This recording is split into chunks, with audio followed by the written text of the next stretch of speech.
Jabroni, Jabronixyz, oh, it doesn't matter, you spell jabroni.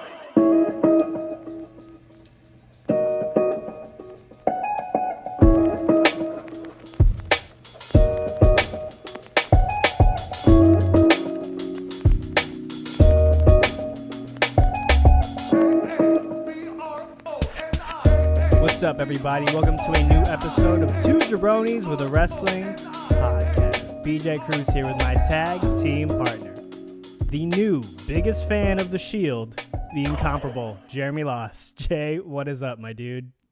That actually might be a factual statement because Roman Reigns turning heel just made me like the biggest mark on the planet. What a 180. So, yeah, everyone is witnessing I'm all history. the way in. My man's got a fresh new grill. He's got a fresh new attitude. He's calling refs bitches. You know, Roman Reigns is I can my tell. guy now. I can tell you're fired up, and so am I. But let's do some housekeeping, and then we're gonna get into it because we are both jacked up about this. We are, of course, brought to you by the Blue Wire Podcast Network and our friends over at betonline.ag. Don't forget to subscribe to the show wherever you download your podcasts. And if you're one of our fantastic Apple Podcast users, please rate us 5 stars on Apple Podcasts. And if you're feeling spicy, leave a review, and our Spotify people hit us with that follow so we can climb those charts. Make sure that you please subscribe and like our YouTube channel at Two Jabronis with a Wrestling Podcast on YouTube. There's a red button here.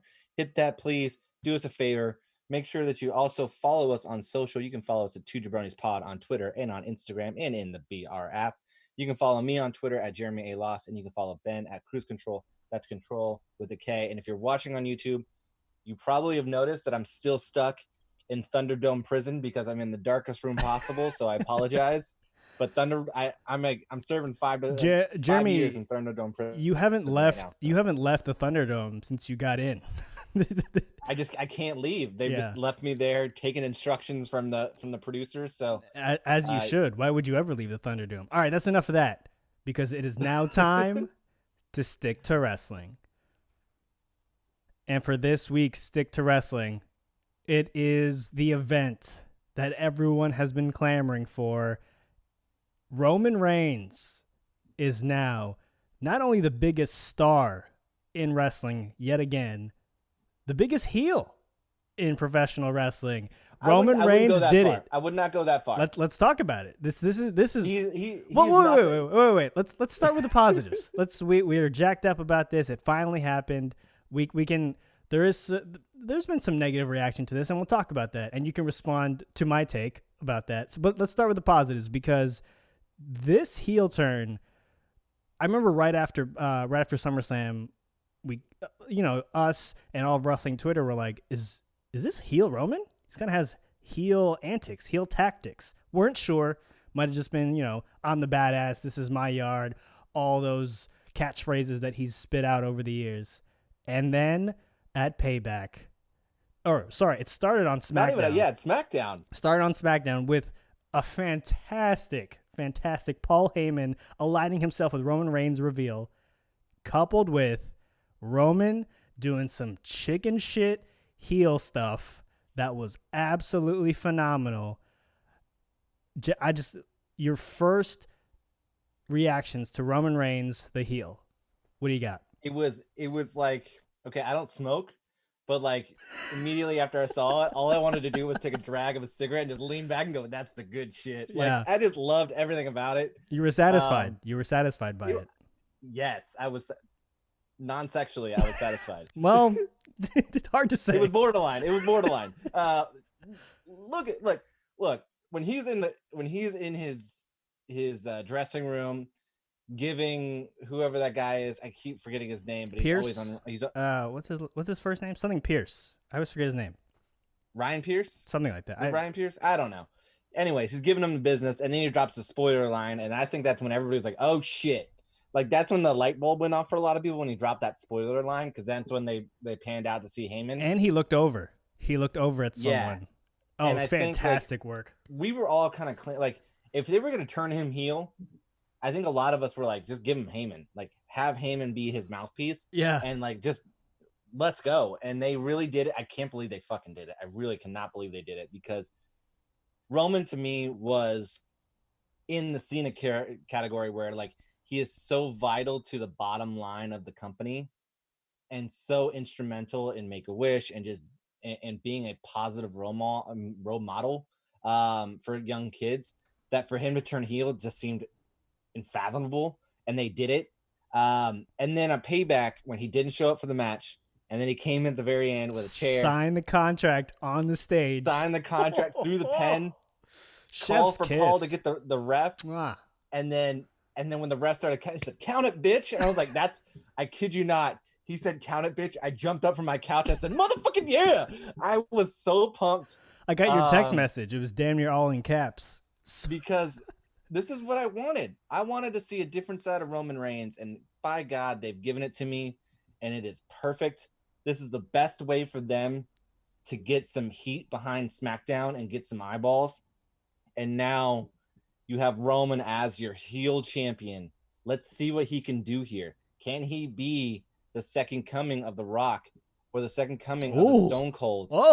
Where he can carry this TV show and take his career from he's really great, like he's good, mega, but now he can be like legendary, right? Like so transformative, like a transformative superstar. Exactly. And now like he's playing the character perfectly. He's smug. He's got those fucking white ass teeth. Those are veneers, right? Those can't be real. 100% veneers. Yeah. I was like, Roman. I don't know if for MMA fans that are listening, there's a MMA fighter out there named Darren Till, and he has veneers, and they're really bad. Like they're just like really gaudy.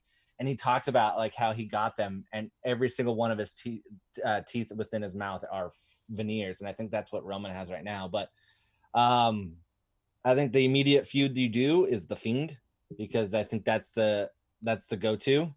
And then I've been seeing this kicked around, and I'm fucking in on it. Big E at WrestleMania. Okay. Because Big E is a baby face. Right man, now. That guy is white meat baby face. So let's hold that thought, because I absolutely want to talk about that, and that hasn't left my mind since I saw it.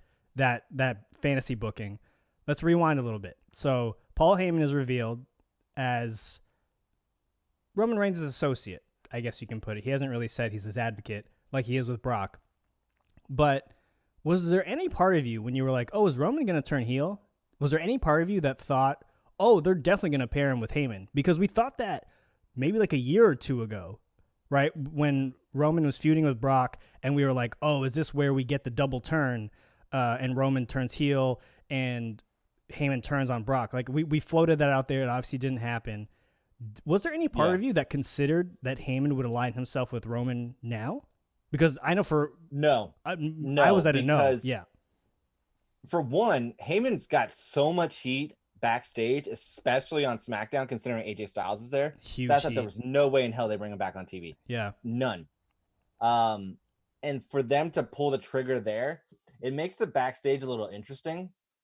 Maybe they do an AJ feud in the middle, just to say like let's throw some spice in here, because they've been doing some really fucking shady, like real life lately. Stuff. I don't know if you caught the Matt Riddle one. Oh yeah, that's not good. Also not surprising, to be honest with you. Not surprising, but like I can see them come Survivor Series. They're like, fuck it, we're doing an AJ Styles. I mean, you could turn AJ back face, right? Like once he's done with this feud, yeah, 100%. Right? Like you just turn him. That's a money match right there.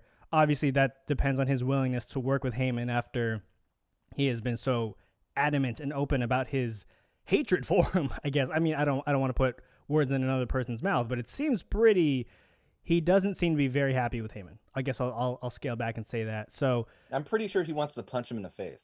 So to Gallows and Anderson, and rightfully, I mean, I guess rightfully so. But so the Heyman thing happens, and that's when I knew it was cemented that Roman was going to win on Sunday, because I still had the hint of doubt after Roman turned or pseudo turned, that I was like, oh, they might keep it on Fiend, and then Fiend might pin Fiend might pin Braun to protect Roman, then they do their feud, blah blah blah. But once Heyman was featured at the end of that episode, it was it was guaranteed that Roman was going to walk out with the Universal title. So, man, when I tell you, when he came out in the middle of the match, right? Like, so the match starts and you're like, oh, they're definitely putting that was like the final blow that they were putting the title on Roman.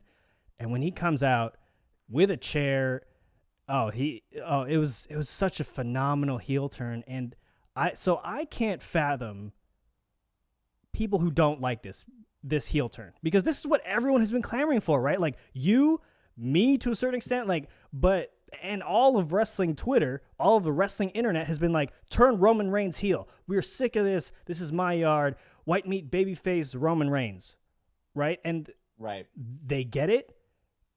And we were talking about this earlier. There's still people who are like, kind of shitty. Yeah, I mean, there's people that have this mindset that he's being shoved down our throats again. It's like that's the polar opposite. They have made him the most interesting character in the business right now. And it's funny because Roman's got time. I don't know if you've noticed, he's got time on social media right now. Oh, he's letting it loose. A lot of time. My guy basically said that he has his dick down someone's throat right now. He did. He said it's because you have your mouth open. Like, yeah, Roman. Like, Jesus, Roman's got Whoa. time. And in his defense, there's not a lot of kids on Twitter. So he could probably be a little bit more, TV 14 on Twitter. I don't see any criticism here, where we've been clamoring for this for a long time. The way they did it was absolutely perfect. Now they've set themselves up for just storyline after storyline after storyline that can really run Roman as the heel through WrestleMania, because you can do Fiend immediately, you can do AJ, and then if you want to have, I mean, people keep saying they're pushing Big E. They love Big E, and they want to see what he can do as a singles run. There's your your biggest baby face, your locker room leader on SmackDown going against your SmackDown heel. That is the biggest storyline you can do outside of Rock Roman at this time. Let me ask you this. So this heel turn has been so good. I started wondering to myself, this is the best heel turn in a really, really long time. And I started to think back, like, when was the last really, really good heel turn? And I fall back to not Seth's current heel turn, not the Monday Night Messiah, but him turning on the Shield was one of the ones that really rocked wrestling Twitter and smart marks like you and me, right? Like, that really rocked us to our core, because we were like, this is crazy. So that's the one that comes to mind. Albeit there's a lot of wrestling in my brain right now, so I guarantee I missed a fantastic turn somewhere in there. I was just wondering what you thought. Okay. I have Finn Balor's turn on NXT. That was good. When he Pele kicked Johnny Gargano. It was good. And Tommaso Ciampa's initial turn on Johnny Gargano. Also good. Good calls. Those good were calls right there. The Ciampa one stands out a little bit more because that set up NXT for the next 4 to 5 years. Right. And established both of them as legit players within NXT. Granted, NXT was considered a step below, but I think you can make a case there. I also think, to be real, I think you can make a case for Kevin Owens turning on Chris Jericho. Because that storyline was so damn good. Why is my name on here? Yeah, that was really good. Yeah, that was supposed to be at WrestleMania, and it just never happened. So, I think there's a lot. This is really great. I wouldn't put it in the upper echelon. I wouldn't even put it in the same ballpark as Seth. Because to be honest, that Seth one, absolutely nobody saw that coming. Well, I guess to that Seth point, everyone thought it was going to be Ambrose, right? Like, everyone thought Dean was going to be the one to turn on the Shield. Just when they imploded, he would be the guy. And yeah, for Seth to be that, I think there were other, parties involved, and that's what made it so surprising. The Roman thing, though, is just, it was almost like WWE just refused to do it, right? Like, to our face, they kept saying no over and over and over, no matter how much we wanted it. And to go this far, literally start calling refs, the B word, and like saying that the Fiend is nothing without him, and Braun vice versa, and aligning himself with Heyman, like someone who he's been a rival with for many, many years, and to be like arguably the top babyface in the company. Not arguably, like he is the face of the company. Period. End of sentence. Right? And to do that is like not when The Rock turned heel the first time, when he went from Rocky Maivia to The Rock and joined the Nation of Domination, he wasn't The Rock yet, right? Like he was kind of on the border of like, are we accepting this guy? And you know, him turning made him into the superstar that he became. Roman was already like the top guy. So that's why I would argue this is the best heel turn probably since Seth. I'm not saying it's better, since Seth. I also want to hear his rationale. Yeah. Behind turning. Is it because I think it'd be great? I know that we harp on them a lot for bringing in real life storylines, but I think it would be really great if the storyline is I'm upset, I'm pissed off that you guys thought you can handle this without me, and that you guys weren't giving me my flowers when I was out, like that, and why I left. You know, interesting. And he's bitter, and I think that would be a really good angle. It's more of like a smug heel where he's saying, I'm the best, I'm here to fucking prove it, and you guys are all beneath me. It's kind of like his character, like the big dog as a baby face, but with the like turned up to 11, and obviously you have him in there to just fucking piss people off. So I'm really interested to hear the rationale. I'm hoping that we get that on Friday. But I mean, it's just setting them up for just an incredible run leading up to WrestleMania, because they have so many things on their plate that they can run with. It's just, what is that going to be? What's going to be that main feud for WrestleMania? Is it going to be The Rock if they have the money and they have the fans there? If the fans are there, it has to be The Rock. And they're like, we need to fucking go big. It has to be The Rock. I know that it's really difficult to pull off, and he may have contract obligations where he may or may not be able to wrestle, but you have to have him involved some way. If it's not, it has to be Big E. Right. I think on a no audience to limited audience, which it's probably going to be given the time frame of Mania, it has to be Big E. If it's full stadium, if for some reason we've figured all this out and we can again be in surrounded by thousands and thousands of people without fear of contracting some sort of virus, then it has to be The Rock. Like, I think we can both agree on that. If it's anything less than that, and this is no shade to Big E. It's just like, if you're in LA, you have 100,000 people, or I don't know how many people that stadium holds. It will be close to 100,000. If there's 100,000 people in LA for WrestleMania, it has to be The Rock. Right? 100%. Like, but if it is, limited capacity, which is still probably going to be a shit ton of people, and there's going to be a million eyes on this thing anyway, it has to be Big E. Big E's the only one that right now has the most momentum and makes the most sense. Yep. So, and then just thinking of, and we've seen this, we've been floating this around on Twitter the last few days, and a good friend of the pod, Goalie Blanchard, dropped his take too for WrestleMania. And I think what we're all kind of like hoping for is we get Sasha Bailey, yes, Roman versus The Rock, or Roman versus Big E. I threw in Keith Lee versus Drew McIntyre for the title.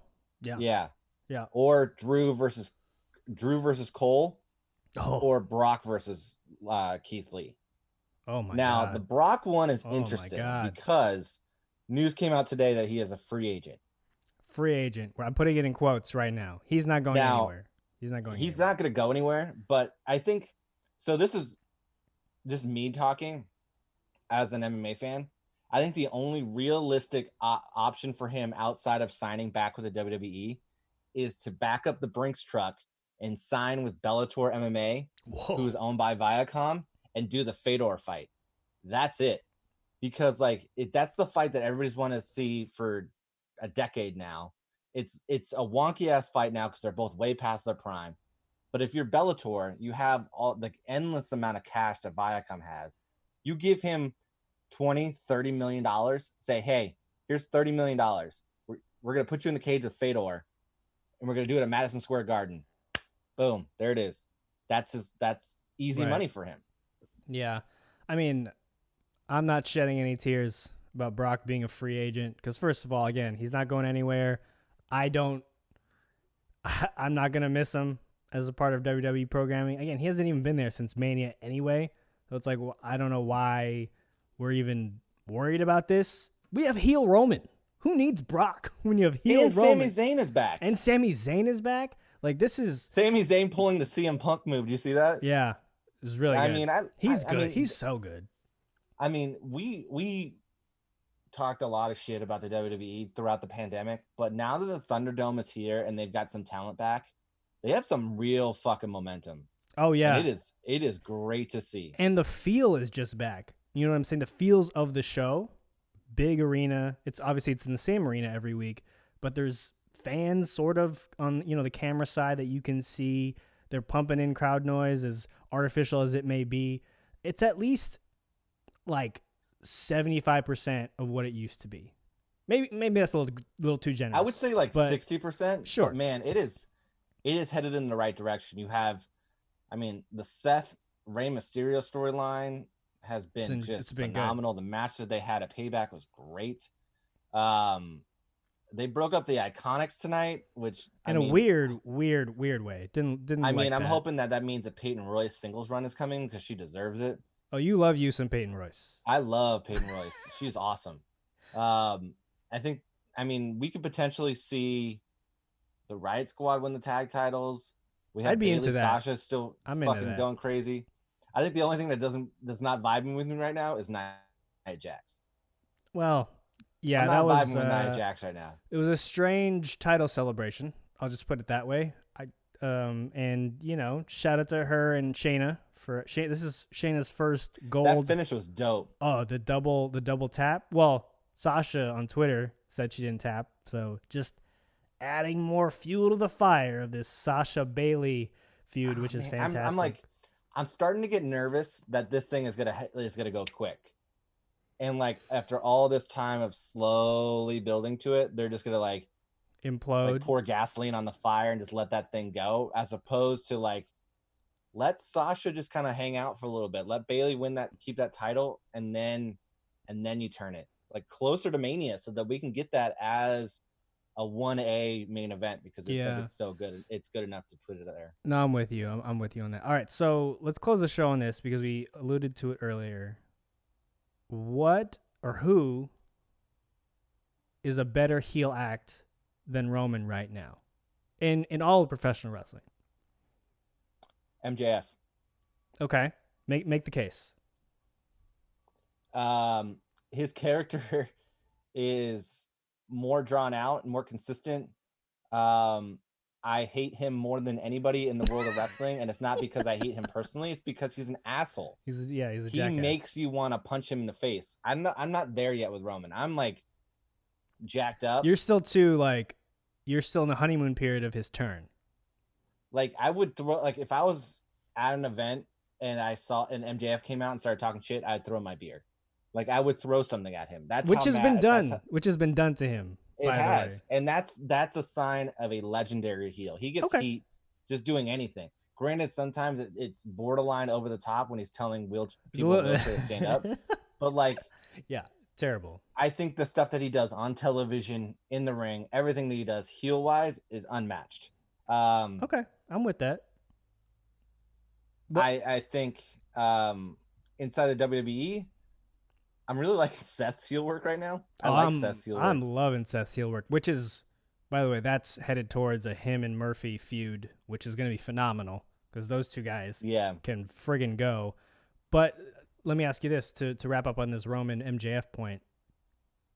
Could Roman be bigger than MJF in terms of being a better heel? I think with Heyman by his side, him just scowling, the rest of the ingredients are there for him to be the best heel in the business. And MJF has just been a heel the whole time. So he has that ingrained in him, and he has a lead. He has a significant lead on Roman for sure. I 100% agree with you.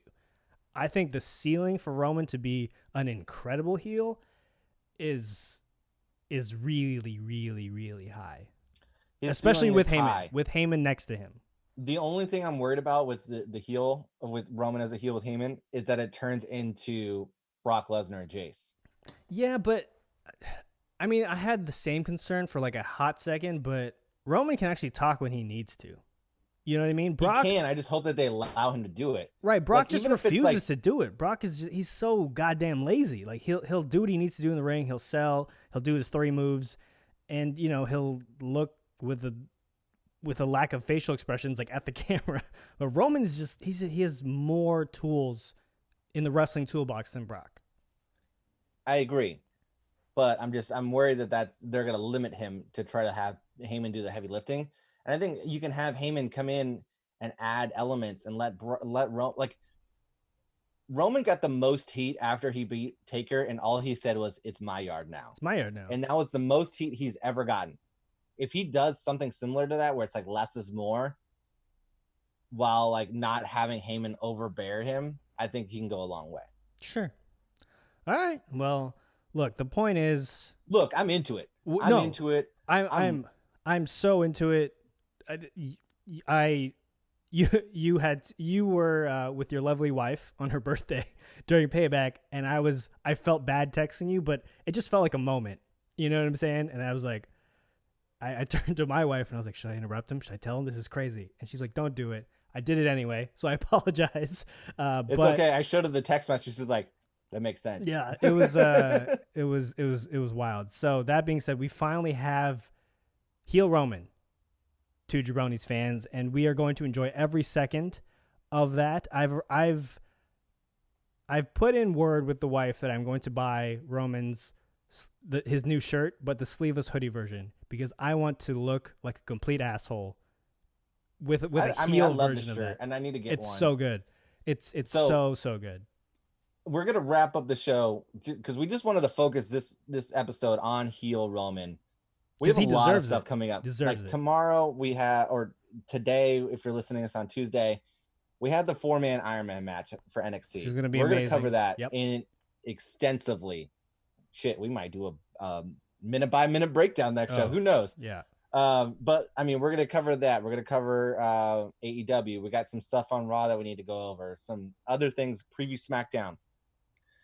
So there's a lot of stuff that we're going to go over on Thursday, but we just wanted to focus this one primarily on Roman because it is a massive storyline that we all have been waiting for. So again, thank you guys for listening. Make sure that you guys subscribe to our YouTube channel, hit that red button. Make sure that you follow us on social at 2JabroniesPod on Twitter and on Instagram and within the BR app. You can follow me personally at Jeremy A. Loss on Twitter, and you can follow Ben at Cruise Control. That's control with a K. Don't forget to subscribe to the show wherever you download your podcasts. And if you're one of our fantastic Apple Podcast users, please, please, please rate us 5 stars on Apple Podcasts. And if you're feeling spicy, leave a review. Tell us how much you love the Roman Reigns heel turn or how much you hate it. As long as it's 5 stars, we don't care. If you're one of our Spotify listeners, hit us with that follow. Help us climb those charts. And we will be back with another show. Another packed show, I'm sure, on Friday on your feeds. So stay tuned for that. In the meantime, stay safe, stay healthy.